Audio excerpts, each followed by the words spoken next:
Cumprimento a todos, aqui é o pastor José Carlos Carvalho, da cidade de Santo São Paulo, um eterno aprendiz do Supremo Mestre. É um prazer estar com vocês novamente para mais uma maratona. E hoje essa maratona diz respeito aos comentários da lição número 6, que tem como título Paulo no poder do Espírito Santo. Lição essa que será ministrada pelos nobres professores no próximo domingo, dia 7 de novembro de 2021. Espero poder corresponder à expectativa de todos e o meu desejo é que o Espírito Santo, que usou Paulo, que capacitou Paulo, que use e capacite cada um de vocês, professores, com unção, com sabedoria, com dinamismo, para ministrar essa lição para os seus alunos no próximo domingo. Deus abençoe vocês grandemente nessa jornada. Vamos lá para o nosso texto áureo. Nosso texto áureo encontra-se em Atos 19:6, que diz: Impondo-lhes Paulo as mãos, veio sobre eles o Espírito Santo, e falavam línguas e profetizavam. Convém informar para os seus alunos o contexto desse versículo. Esse texto conta uma das incursões de Paulo, das viagens missionárias, em que ele chega em Éfeso, encontra alguns discípulos que foram discípulos de João Batista e que conheciam apenas o batismo de João, não tinham experiência com Jesus nem com o Espírito Santo. Paulo vai lá, anuncia Jesus para eles, os batiza e eles são cheios do Espírito Santo. A nossa verdade prática é que, uma vez movidos no poder do Espírito, podemos ser bem-sucedidos na missão de pregar o Evangelho a toda criatura. Então, o foco da lição dessa semana não é tanto o ministério de Paulo, mas é o que movia Paulo, os recursos, o combustível, a fonte do sucesso, da eficácia do ministério de Paulo, que é o Espírito Santo de Deus. E cabe a cada professor levar para os alunos esse conhecimento e muito mais do que isso, uma motivação, um estímulo, um desejo de ter experiência com o Espírito Santo. Vamos então agora para os nossos objetivos. Lembrando os professores que o objetivo geral é para que você não se perca na exposição da sua lição. A sua lição tem que estar focada, norteada e tendo como bússola esse objetivo geral. E qual é esse objetivo geral? É conscientizar, trazer aos alunos a consciência de que é preciso viver na plenitude do Espírito para fazer a obra de Deus. Mostrar para os alunos que sem o Espírito Santo na sua vida, eles não terão condições de exercer um ministério eficaz, de fazer a obra de Deus com sucesso e de enfrentar as oposições que com certeza virão. Esse é o objetivo geral. Lembrando também, professor, que os objetivos específicos, que são 3, cada um deles corresponde a um tópico da lição. O primeiro objetivo específico, que corresponde ao tópico 1, é expor que Cristo deve ser pregado no poder do Espírito Santo. Você pode pregar Cristo sem o poder do Espírito Santo? Pode. Só que você não terá sucesso, êxito nessa pregação. Quando a gente olha para o livro de Atos, vamos ver que as pessoas pregavam Cristo, mas todas elas estavam cheias do Espírito Santo. Era o Espírito Santo que os abençoava. E se você prestar atenção, a função primária, a função primordial do Espírito Santo é nos tornar testemunhas de Jesus. Quando a gente lê Atos 1:8 diz, mas recebereis poder ao descer sobre vós o Espírito Santo, e sereis minhas testemunhas, tanto em Jerusalém, como na Judéia e Samaria, aos confins da terra. Então o Espírito Santo tem várias funções, mas a principal delas é nos tornar testemunhas de Jesus. Então, o professor tem que mostrar para o aluno que ele precisa do poder do Espírito Santo para ser uma testemunha eficaz de Jesus. O nosso segundo objetivo específico é identificar o argumento de Paulo sobre a plenitude do Espírito Santo. Mostrar não só os argumentos, mas a tese, o conteúdo, o que Paulo pensa, o que Paulo escreve, o que Paulo ensina sobre a plenitude do Espírito Santo. E o terceiro objetivo específico é apresentar a fonte de ensino de Paulo sobre o Espírito Santo, que é aquilo que eu falei antes, que é o combustível, que é o recurso e até mesmo o conteúdo do ensino de Paulo. Tudo isso é obra do Espírito Santo de Deus na vida dele. Então tá aí, o professor tem que ter em mente esse objetivo geral e cada tópico da lição tem que estar de acordo com cada objetivo específico. Vamos então para o nosso ponto central. O ponto central da lição é que para fazer a obra de Deus é preciso viver na plenitude do Espírito Santo. Uma pessoa que vai tentar fazer a obra de Deus sem o Espírito Santo está fadado ao fracasso. Ele não vai conseguir vencer os obstáculos, ele não vai ter direção, ele não vai ter orientações específicas. Então, é preciso do Espírito Santo na vida para exercer uma obra, para exercer a obra de Deus. E a gente vê isso na vida de Paulo, na vida de Pedro e dos demais apóstolos aí, principalmente no livro de Atos dos Apóstolos. Bom, interagindo com o professor. É interessante que o professor leia o que a revista traz, cujo título é isso, interagindo com o professor. O professor precisa entender isso, ler e se aplicar. Então, nessa interação com o professor, precisamos mostrar que a vida cristã não é uma vida de mar e rosas, né? Não é um jardim simplesmente cheio de flores, não é uma vida pacata, não. Jesus deixou bem claro isso. Em João 16:33, ele disse: no mundo tereis aflições, mas tem de bom ânimo, eu venci o mundo. Então, o professor tem que mostrar para os alunos que os obstáculos no caminho da vida cristã são numerosos. E o aluno, cada um de nós, precisa do Espírito Santo para nos conduzir entre esses obstáculos. É a força do Espírito Santo em nossa vida que vai nos dar condições de ultrapassar, superar, driblar e vencer cada obstáculo. Sem o Espírito Santo, vamos parar, vamos desistir, vamos sucumbir no primeiro obstáculo. Quando a gente olha para a vida de Paulo, percebemos que o ministério dele estava regido, alicerçado, tendo como agente fundamental o Espírito Santo. E foi por isso que já no fim da sua vida, quando está prestes a morrer, sabedor disso, Paulo deixa registrado aqui as suas últimas palavras em 2 Timóteo 4,7, quando ele disse: combati o bom combate, terminei a carreira, guardei a fé. Veja, os combates de Paulo foram grandes, mas Paulo chama de bom combate. Por quê? Porque ele sabia que, embora fossem grandes, eram bons porque o resultado final seria a vitória. E essa vitória só foi possível pelo Espírito Santo na sua vida.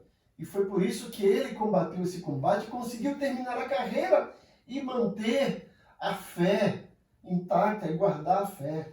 Sem o Espírito Santo, nós vamos combater a fé, né? Nós vamos guardar a carreira e vamos terminar o combate. É o contrário. Mas Paulo pôde dizer: eu combati o bom combate, terminei a carreira e guardei a fé. Paulo começa a sua caminhada no Espírito, vive no Espírito e termina no Espírito.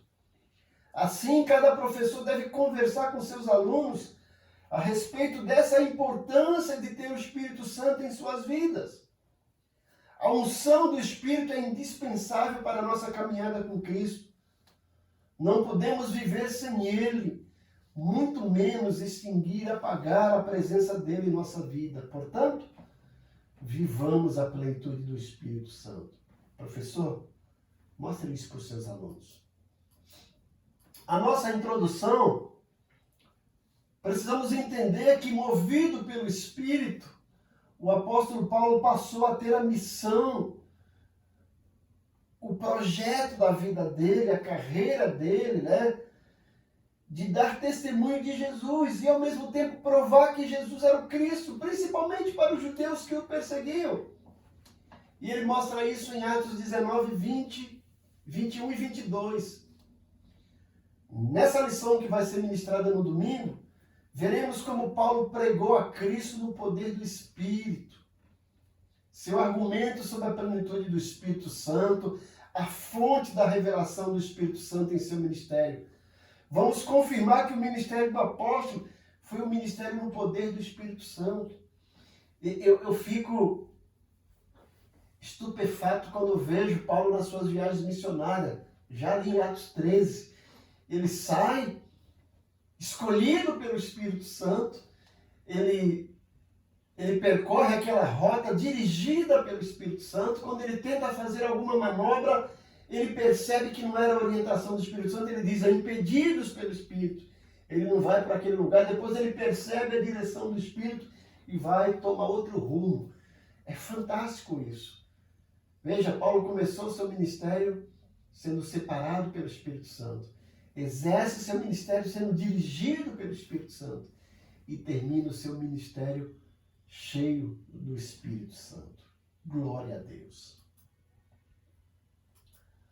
Bom, vamos para o nosso tópico 1.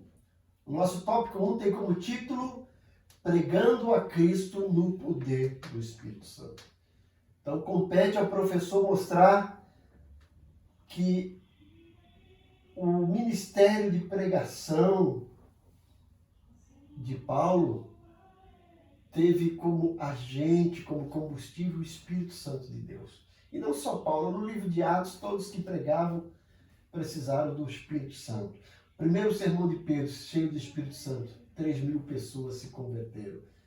Hoje, se você for pregar sem o Espírito Santo, você vai pregar 3.000 sermões e talvez nenhuma alma se converta. Então, precisamos do Espírito Santo em nossa vida.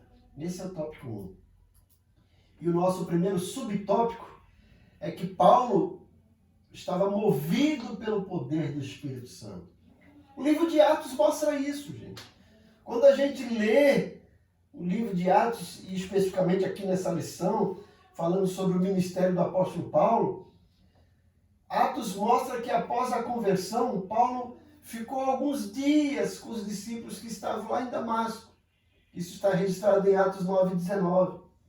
Mas logo em seguida, também, Atos 9, versículo 20, Atos 9, versículo 20, mostra que logo em seguida Paulo pregava a Jesus que este era o Filho de Deus. Ele ia nas sinagogas pregando Jesus, mostrando que Jesus era o Filho de Deus. Mais tarde, quando ele chega em Jerusalém, conforme o versículo 29, mostra que Paulo falava ousadamente no nome de Jesus. E tudo isso, gente, ele pregando que Jesus era o Filho de Deus, ele entrando nas sinagogas, ele falando ousadamente, tudo isso foi fruto do poder do Espírito Santo na vida dele. Era o poder do Espírito Santo que o movia de tal modo que o apóstolo não tinha outra missão senão pregar a Jesus e este crucificado. Conforme ele diz em 1 Coríntios 2:2. E ele mesmo diz, ai de mim se não pregar o Evangelho. Ele só poderia pregar tal mensagem pelo Espírito Santo de Deus, como ele mesmo diz em 1 Coríntios 12:3. Então o professor, mostrando o ministério de Paulo da pregação do Evangelho, que tem como combustível, como poder o Espírito Santo, o professor precisa despertar no aluno esse desejo de ter o Espírito Santo na sua vida, para lhe conceder poder para pregar o Evangelho, para exercer o ministério eficaz. O nosso segundo subtópico é o caminho de pregação. Então, percebemos, como nós falamos em lições anteriores, que logo que Paulo se converteu, ele vai e fica um tempo no deserto da Arábia. Ele fica ali 3 anos. E durante esses 3 anos ele foi assistido por Jesus. Jesus lhe aparece e vai lhe dando orientações, e foi por isso que Paulo, em suas cartas, ele fala, isso eu recebi de Jesus, não foi ninguém que me deu. Ele, quando vai ministrar sobre a ceia, ele fala, porque eu recebi do Senhor o que também lhes entreguei. Ele diz no início do seu ministério que quando ele exerce o seu ministério, ele não procurou apóstolo nenhum, mas Jesus apareceu para ele e lhe orientou. E depois de 3 anos que ele ficou naquele deserto, aprendendo, sendo revestido do Espírito Santo, ele volta a Damasco e daí ele vai para Jerusalém, conforme ele mesmo relata em Gálatas 1:18. Chegando lá, ele não teve nenhuma recepção calorosa, porque os cristãos lá de Jerusalém, inclusive os apóstolos, ainda temiam a presença do antigo Saulo de Tarso, conforme a gente vê em Atos 9:26. Os apóstolos tinham medo de que aquilo fosse uma estratagema de Paulo para prendê-los, porque até então ele era perseguidor da igreja. Mas agora, cheio do poder do Espírito Santo, ele se torna perseguido por causa da igreja. E com alguma reserva, Paulo foi acolhido pela igreja mãe, igreja em Jerusalém. E todos acabam ouvindo o seu testemunho. E, sem se intimidar, ele pregava ousadamente para os judeus e os gregos daquela cidade, conforme vemos em Atos 9:28 e 29. Entretanto, Paulo recebeu uma revelação de que deveria sair de Jerusalém. Então veja aí o Espírito Santo comandando, orientando, dirigindo Paulo. O Espírito Santo, permite que Paulo vá a Jerusalém, dê testemunho lá para os apóstolos, para a igreja mãe, mas imediatamente o Espírito Santo lhe orienta para sair de Jerusalém e para exercer lá o ministério entre os gentios. E Paulo mesmo relata isso em Atos 22, versículos 17 e 18. Esse é o nosso segundo subtópico. O nosso terceiro subtópico tem como título Paulo e as 2 viagens missionárias. Olha aí, gente. Os professores precisam ter um certo cuidado aqui nesse tópico. Porque na revista diz que na primeira viagem Paulo estava com Barnabé e depois fala que na segunda viagem Paulo e Barnabé. Isso não é verdade, tá, gente? Presta atenção. O professor precisa ter cuidado e dar uma correção, que a revista acabou, o autor da revista aí, o escritor, acabou se perdendo. Na primeira viagem Paulo está com Barnabé, mas a gente vê que no final da viagem Paulo se desentende com Barnabé por causa de João Marcos, e na segunda viagem já não é Paulo e Barnabé, é Paulo e Silas, tá? Tanto é que aqui no meu slide eu corrigi, mas na revista está lá Paulo e Barnabé. Então o professor tem que ter cuidado para mostrar para os alunos que foi um erro aí na revista, certo? Então na primeira viagem Paulo não estava só, mas estava acompanhado e assistido por Barnabé, que era um conselheiro competente. Barnabé é uma espécie de um grande discipulador. Foi Barnabé que abraçou Paulo quando ele foi rejeitado pelos apóstolos. Foi Barnabé que intercedeu pela vida de Paulo. Foi Barnabé que levou Paulo para ajudá-lo no ministério lá em Samaria, em Antioquia. E depois foi escolhido por Deus, ele e Paulo, para a primeira viagem missionária lá em Atos 13, certo? Então, Paulo aqui, ele teve essa experiência marcante com um homem experiente, Barnabé, que foi uma espécie de mentor para Paulo. E Paulo aprendeu muito com Barnabé e depois se torna um líder notável. Então, Paulo e Barnabé, na primeira viagem, passaram por vários lugares e visitaram os discípulos que estavam em Antioquia, Fenícia, Chipre e outros pequenos lugares. Agora, já na segunda viagem missionária, o apóstolo Paulo e agora Silas, e não Barnabé, voltaram a Antioquia, porque a igreja dessa cidade havia crescido e se tornou ponto de partida para visitar outras cidades, conforme a gente vê isso em Atos 16 ao capítulo 18. Nessa segunda viagem, eles passaram por Listra, por Troas, ou também chamado de Troade, por Filipos, Tessalônica, Bereia, Atenas, Corinto e, por fim, Éfeso.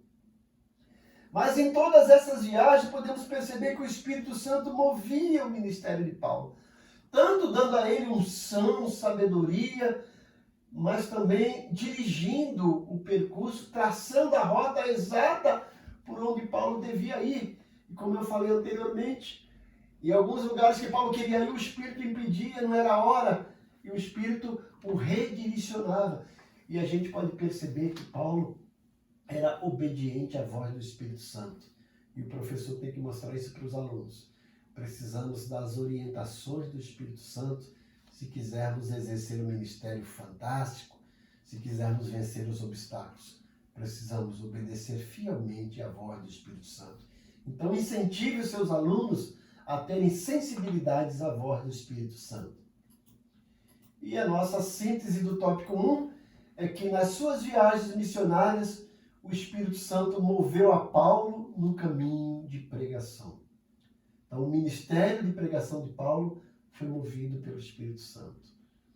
As rotas das viagens missionárias de Paulo foram dirigidas pelo Espírito Santo. Ou seja, a vida de Paulo é um enorme exemplo da ação do Espírito Santo na vida dele e na vida de qualquer homem de Deus. Amém. Agora nós temos um subsídio pedagógico para os professores. Então, vemos que na lição 6 aqui, que estamos iniciando, o professor pode usar de alguns recursos, fazer uma pequena revisão com a classe. É sempre bom que quando o professor começa uma lição nova, revise um pouquinho da lição passada, né? Então percebemos que já estudamos temas como o mundo de Paulo, a perseguição, a conversão, a vocação e a mensagem da cruz. Então, o professor deve relembrar alguns pontos importantes e procurar apontar a unidade entre as lições que perpassam a vida e o ministério de Paulo. Então, tudo isso, gente, a conversão de Paulo foi obra do Espírito Santo. O mundo em que Paulo vivia era um mundo que estava debaixo do poder do Espírito Santo. As perseguições que Paulo enfrentou, ele só conseguiu vencer por causa do Espírito Santo. A conversão dele, a vocação dele, a mensagem dele, tudo era obra do Espírito Santo.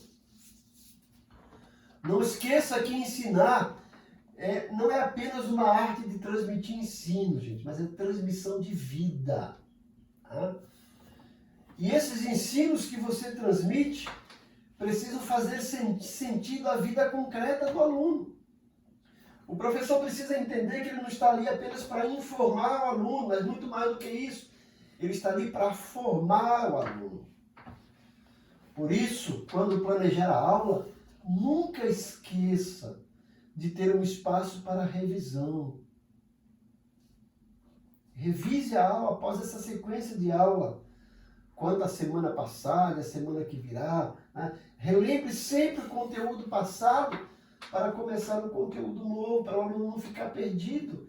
E aquele que faltou vai ter alguns minutos para se inteirar com o que está acontecendo. Então é importante que o professor preste atenção nesse subsídio pedagógico, correto? Vamos então para o nosso tópico 2. O nosso tópico 2 é que o argumento de Paulo sobre a plenitude do Espírito Santo. Então o professor aqui vai trabalhar com um pouquinho de argumentação. Mostrar como Paulo argumentava e o que ele argumentava sobre a plenitude do Espírito Santo. O nosso subtópico 1. Paulo aclara o ensino sobre a plenitude do Espírito Santo. Então, nos capítulos anteriores que nós estudamos até agora, né, depois da separação entre Paulo e Barnabé, Timóteo, um jovem que foi discípulo de Paulo, e agora Silas, o novo companheiro de Paulo, passa a acompanhar o apóstolo nessa viagem. Então, lembra que eu falei, né, que havia um erro na revista, no tópico anterior, dizendo que nas segundas viagens Paulo estava junto com Barnabé. Na realidade, Paulo agora estava com Silas, porque houve um desentendimento entre Paulo e Barnabé. Então, quando Paulo volta a Éfeso, agora já na companhia de Silas, e Timóteo, ele se depara com um grupo de discípulos que seguiam o ensino de Apolo e que foram batizados com o batismo de arrependimento de João Batista. Eles não conheciam a respeito de Jesus. Esses discípulos apenas ouviram falar de Jesus, mas não conheciam a fundo a doutrina de Jesus e sobre o Espírito Santo. Paulo fala assim, vocês receberam a plenitude do Espírito como nós, né? Eles, não, nós nem ouvimos falar sobre isso. E Paulo pergunta com que batismo vocês foram batizados e percebe que eles tinham sido batizados com o batismo de João. E Paulo não hesita. Então Paulo começa a falar sobre eles a respeito de Jesus. Paulo agora aclara o ensino principalmente sobre Jesus, mas também sobre o Espírito Santo. Porque Paulo sabia que eles precisavam conhecer o Espírito Santo. O Espírito Santo é a continuação do ministério de Jesus. Porque nós estamos agora ainda, vivendo sob a dispensação do Espírito. Então Paulo percebeu que eles ainda não sabiam daquela experiência que começou lá no dia de Pentecoste.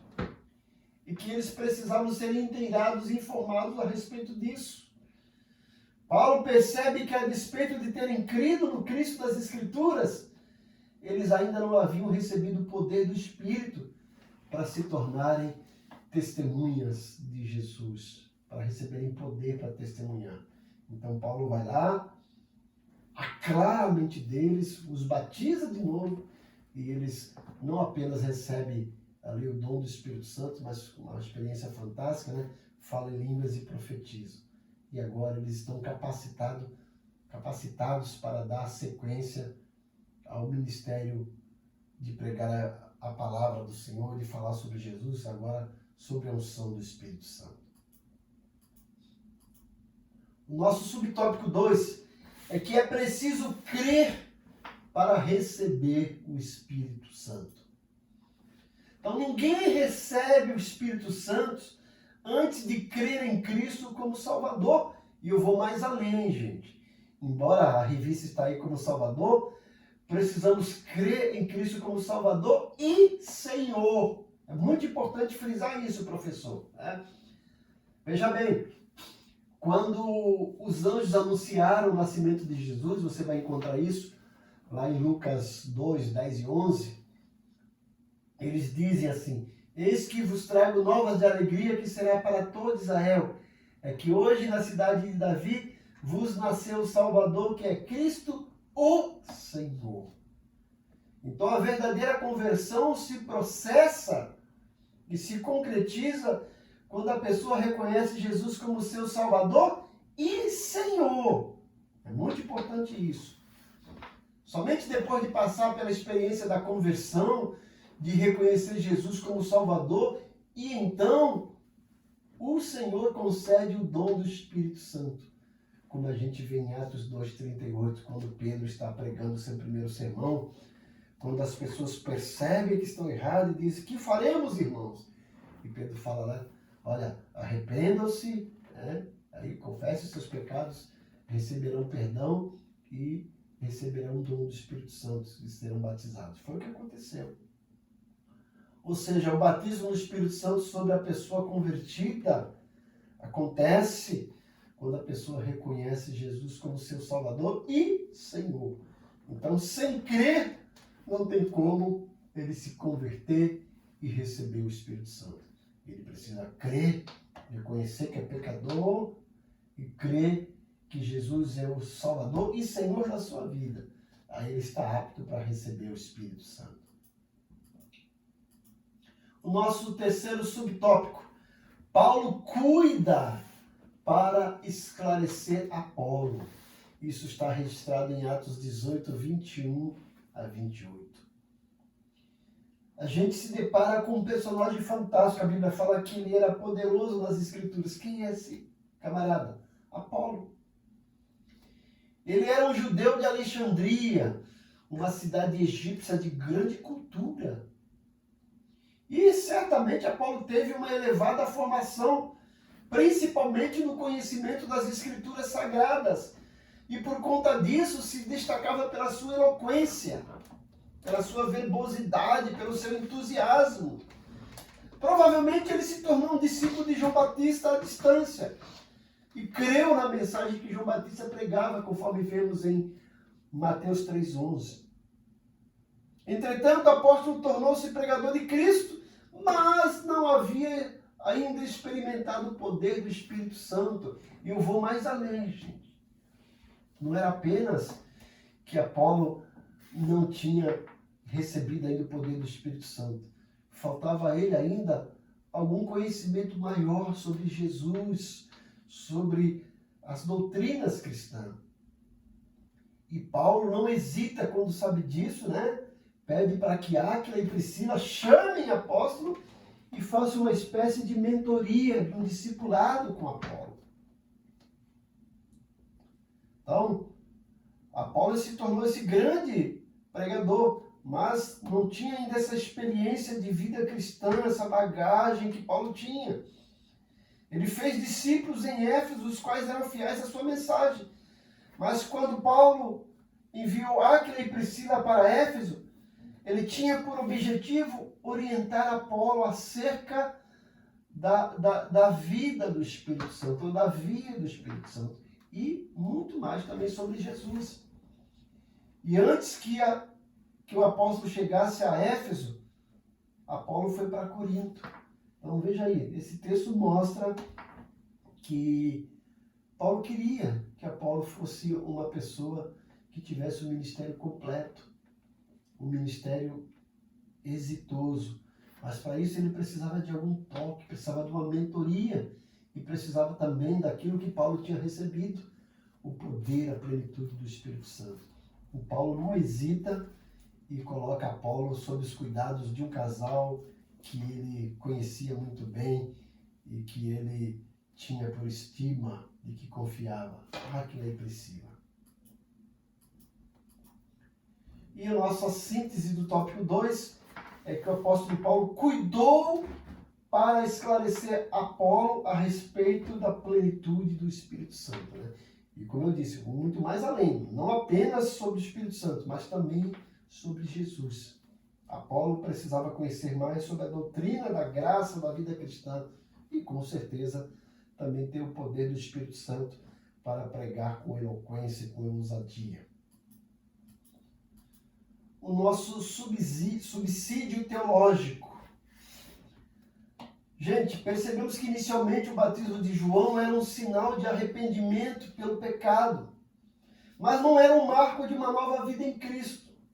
Como Apolo, como podemos ver em Atos 18, 24 a 26, os cristãos de Éfeso tinham conhecimento apenas da mensagem de João, mas precisavam de uma instrução adicional sobre a mensagem e o ministério de Jesus Cristo. Eles creram em Jesus como Messias, mas não ainda atendiam à importância da obra do Espírito Santo. Tornar-se um cristão envolve arrependimento do pecado, abandono do pecado, mas também a aproximação de Cristo pela fé. Assim, os cristãos efésios tinham uma mensagem incompleta.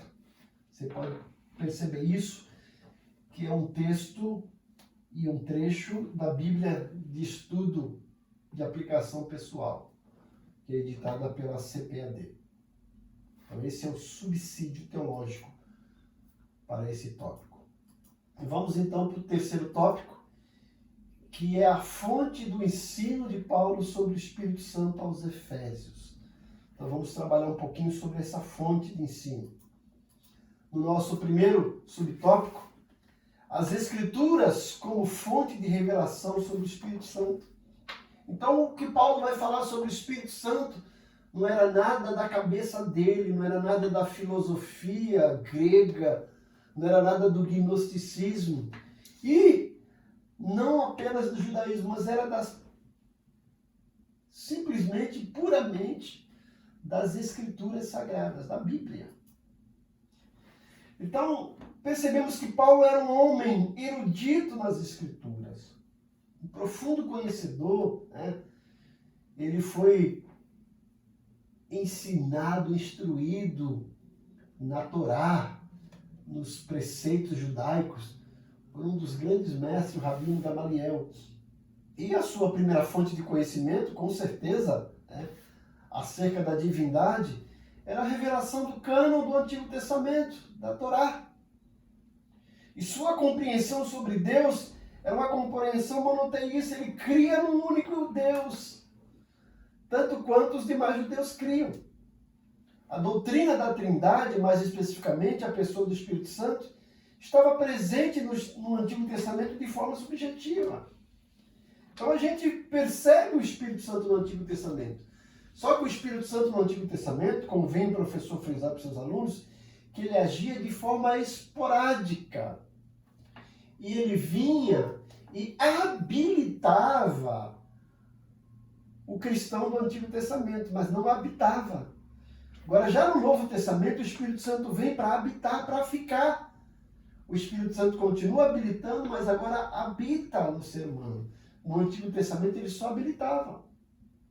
Ele concedia sabedoria, concedia revelação, deu força para Sansão, deu sabedoria para Salomão, mas era um ministério esporádico. Já no Novo Testamento é diferente. É um ministério ali permanente, como a gente vê não só no livro de Atos, mas nas cartas de Paulo e em todo o Novo Testamento. Nosso subtópico 2, o Pentecoste como fonte de revelação do Espírito Santo. E antes de falar um pouquinho sobre esse tópico, eu gostaria de lembrar os professores. Lembrar que Pentecoste não tem nada a ver com o Espírito Santo, tá? Pentecoste é uma festa dos judeus. Pente, 50, né? 5. Pentecoste era uma festa que acontecia 50 dias depois da Páscoa. Também chamada de festa das colheitas ou da semeadura, certo? E depois ganhou o nome de Pentecoste. Deus, na sua infinita sabedoria e na sua presciência, entendeu que no dia de Pentecostes, lá 50 dias depois da Páscoa, depois que Jesus tinha morrido e ressuscitado, Jerusalém estaria cheia de judeus de toda parte, pessoas que gostavam, estavam ali para comemorar o dia de Pentecostes. E tal qual havia sido proferido por Jesus, o Espírito Santo desce ali no dia de Pentecostes para mostrar de forma visível e audível que o Espírito Santo agora estava sendo derramado conforme a profecia de Joel, que o próprio Pedro diz. Tá? E por conta disso, depois as experiências com o Espírito Santo são chamadas de experiências pentecostais por conta desse episódio, tá bom? Então a segunda fonte reveladora do Espírito Santo era a experiência vivida pelos apóstolos no dia de Pentecostes, conforme a gente lê em Atos 2, né? Especificamente do versículo 1 a 4. Em seguida, a sua própria experiência quando foi cheio do Espírito Santo depois da conversão. Paulo ali em Atos 9:17 é cheio do Espírito Santo. Então veja bem, Paulo tinha um conhecimento subjetivo do Espírito Santo das Escrituras do Antigo Testamento. Paulo sabia do que aconteceu no dia de Pentecostes. E depois ele teve uma experiência particular com o Espírito Santo em Atos 9:17. Se o Antigo Testamento mostrava o Espírito Santo de forma subjetiva, o Novo Testamento, em especial o Pentecoste, revelava a atuação do Espírito Santo de maneira objetiva e clara. E o nosso subtópico 3. Paulo ensina acerca do Espírito Santo aos Efésios, conforme podemos ler em Atos 19, de 1 a 6, principalmente aqueles discípulos de João Batista. Então, ao ensinar sobre o Espírito Santo aos Efésios, Paulo não desfez a mensagem de João Batista, nem a de Apolo. Paulo não contradisse, eram mensagens verídicas, só que eram incompletas. Então, o apóstolo simplesmente fortaleceu a mensagem de João Batista e revelou o Cristo profetizado por João exatamente como que havia de vir, em Atos 19:4. A seguir, Paulo anuncia sobre o Espírito Santo aos Efésios, os quais recebem a mensagem que havia sido consumada no dia de Pentecoste. Então Paulo ora por eles, impõe as mãos sobre as suas cabeças, e o Espírito Santo é derramado como chuva abundante sobre todos. E conforme a gente lê em Atos 19:6, eles começaram a falar em línguas e a profetizar. E ali inicia-se um grande avivamento na igreja de Éfeso. Essa experiência levou os discípulos efésios a anunciarem Jesus como Salvador e, consequentemente, fez a igreja crescer, tanto em quantidade como em qualidade. Nesse tempo, sinais e prodígios foram marcas externas da presença e do poder do Espírito Santo na vida da igreja. Então é fundamental mostrar isso, gente. O Espírito Santo precisa estar presente nas nossas vidas. O Espírito Santo precisa ter evidência nas nossas vidas para exercermos um ministério fantástico, principalmente da pregação do Evangelho. Esse é o nosso tópico 3. E a nossa síntese do tópico 3 é que as Escrituras são a primeira fonte de revelação do Espírito, enquanto o Pentecoste é a segunda, né? E no caso de Paulo, uma experiência particular que ele teve. Então, cabe ao professor incentivar os seus alunos a lerem mais sobre o Espírito Santo, a buscarem base escriturística, a Bíblia sobre o Espírito Santo, e a procurarem ter uma experiência pessoal, tal qual o dia de Pentecostes, tal qual Paulo teve, uma experiência pessoal com o Espírito Santo, para receberem unção e poder para pregar o Evangelho e exercer o ministério de forma eficaz.